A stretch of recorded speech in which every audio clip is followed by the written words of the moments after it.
सरकार कहती है कि हम उनको उनके पास रखेंगे तो 2050 तक किसी का प्रमोशन नहीं होना है, क्योंकि वही इतने एक्स्ट्रा बैठे हैं। उनको बोलेंगे हम factory CS HCN, factory CS SDO, factory CS JE, factory CS TG2, factory CS हो जाएंगे।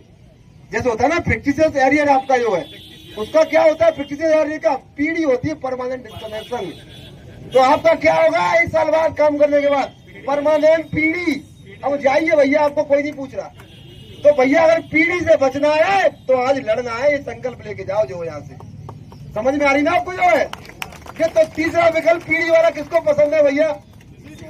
किसी को नहीं पसंद है। तो ये तीनों विकल्प हम कह सकते हैं प्रबंधन से कि हमारे पदार्थ में एक भी व्यक्ति को आपके दिए गए तीनों विकल्प में से कोई भी विकल्प पसंद नहीं है, ये हम कह सकते हैं।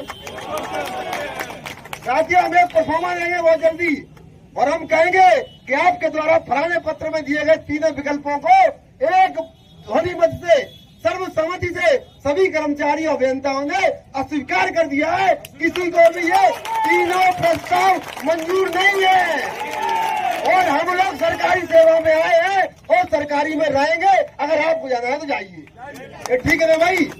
ये लिखित में दिया जाएगा उनको, तब उनको महसूस होगा। किसी को भी अभी तो कह रहे हैं कि सब लोग खुश है। दूसरी बात क्या लिखे, ये तीनों विकल्प एक साथ उपलब्ध होंगे। OTS, वन टाइम सेटलमेंट, तीनों विकल्प एक बार एक साथ उपलब्ध रहेंगे। पहला चुन लो, दूसरा चुन लो, तीसरा चुन लो, उसके बाद कोई विकल्प नहीं है। तो भैया ये आपके लिए OTS लाए ना, आप इनके लिए OTS दे दो, इनको छुट्टी करा दो। जो है बात समझ में आ रही है आपको? और मैं आपको गारंटी दे रहा हूँ, अगर आप मजबूती से लड़ गए तो OTS इनके लिए भी OTS नहीं आएगा, ये सीधे बाहर जाएंगे बिना कोई विकल्प के। बात समझ में आ रही है आपको? ये बिना विकल्प में बाहर जाएंगे। क्यों? क्योंकि जब भी संघर्ष समिति का आंदोलन हुआ है, चाहे कितना भी तगड़ा चेयरमैन क्यों ना हो, उसको नौकरी यहाँ से विभाग से जाना पड़ा है, उसको छोड़नी पड़ी है, यहाँ से बाहर नहीं पड़ा है। चाहे बड़े बड़े नाम सुन लो, चाहे वो 18 हो, चाहे वो 20 हो, चाहे वो 23 हो, चेयरमैन को हमेशा जाना पड़ा। ये इतिहास है। इसलिए अगर कोई जाएगा तो प्रबंधन जाएगा। आप लोग यही थे, यही है और यही रहेंगे अगर मजबूती टिके रहेंगे। चेक की संज्ञा दी जा रही है जो अंग्रेजों के समय आया करता था। जो लोगों के जो न्याय की बात होती है, जो कहने का अधिकार होता है, उसको दबाने के लिए, लोगों की बात को दमन करने के लिए, उत्पीड़न करने के लिए एक रोलेट एक्ट UPPCL ने भी पास कर दिया है। शायद आपने देखा होगा। वो रोलेट एक्ट जो है उसमें क्या लिखा है कि बिना किसी जांच के अगर कोई दोषी पाया जाता, हमें लगता है हड़ताल में या कोई गया, तुम सीधे उसको बर्खास्त कर सकते हैं, सीधे डिमोट कर सकते हैं, सीधे टर्मिनेट कर सकते हैं। चेयरमैन साहब, आपका बहुत बहुत धन्यवाद कि आपने नहीं लिखा, सीधे फांसी दे सकते हैं। हम लोग तो बच गए, नहीं तो आप तो फांसी भी दे देते। बात समझ में आ रही है आपको? लेकिन साथियों, आपके लिए चीजें नहीं है। मैं आपको कहना चाहता हूँ, ये परामर्श मिल रहे हैं, उनसे डरिए मत। ये प्रस्तुति पत्र है आपके। कल को जब निजीकरण नहीं होगा ना, तो यही आप अपने बच्चों को दिखाएंगे, बेटा मैं लड़ा, विभाग को बचाया, जैसे अभी 2022 लोग दिखाते हैं। ये आपके पास अवसर है।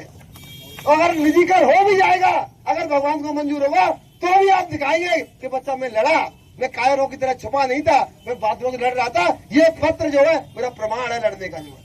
इसलिए इसको संभाल के रखिए, घर में मड़वा दीजिए, इसको टंगवा दीजिए अपनी दीवार पे जाके जो है। और मैं बता रहा हूँ, आप लोग निश्चिंत रहिए, इनको जो करना करें। अभी तो परामर्श देंगे, कुछ दिन बाद ट्रांसफर भी करेंगे जो एक्टिव लोग हैं इधर से उधर, लेकिन जो आएगा वो लड़ेगा, जो जहाँ जाएगा वो वहाँ लड़ेगा। बात समझ में आ रही है? ट्रांसफर से करने की बात नहीं है। सस्पेंड करना सस्पेंड करिए, अब तो रोलेट एक्ट आ गया है, अब बर्खास्त भी करिए, कोई दिक्कत नहीं। हमारा उद्देश्य है इस विभाग के लिए अगर जेलें भी भरनी पड़ी तो हम जेल भरेंगे और उसको भर के रहेंगे। और मैं साथ ही एक बात बता दूं, अगर आप जेल भर दिए तो ये मान लीजिए आपकी जीत निश्चित है। क्यों?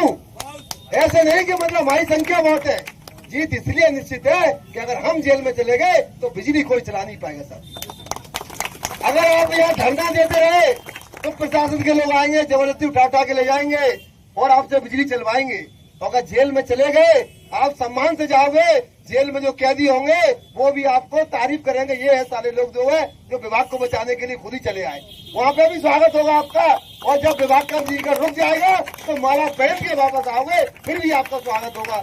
दोनों तरीके से आपका स्वागत होगा। बात समझ में आ रही। दूसरा, आपके अलावा वहाँ पे कोई आपको डरा धमका के बिजली चलाने वाला नहीं है। कोई आपको धमकी नहीं देगा, कोई आपको उठा के ले जाएगा। आराम से 2 दिन 4 दिन 10 दिन 1 महीना 2 महीना जेल में रहेंगे जब तक निजीकरण का प्रस्ताव वापस न हो। सभी लोग सहमत है? भाई बताओ।